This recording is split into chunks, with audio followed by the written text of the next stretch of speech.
Guys দেখুন তো, আজকে সকালবেলা প্রাইভেট পড়াতে এসে রাস্তায় হাঁটার সময় এই পাখিটি পেলাম।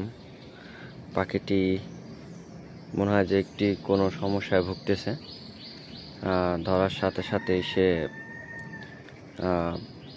তার পশমগুলো উঠে উঠে যাচ্ছে এবং সে খুব ক্লান্ত।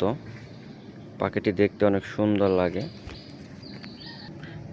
কি হয়েছে জানি না, সে খুব ক্লান্ত হয়ে পড়ছে, অনেক ক্লান্ত হয়ে পড়ছে।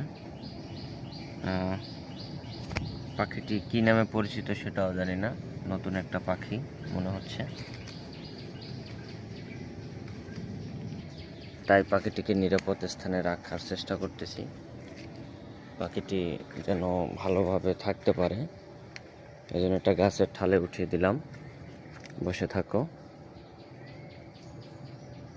নালে কুকুরে এসে নিয়ে যাবে। নিরাপদে রাখার চেষ্টা করলাম।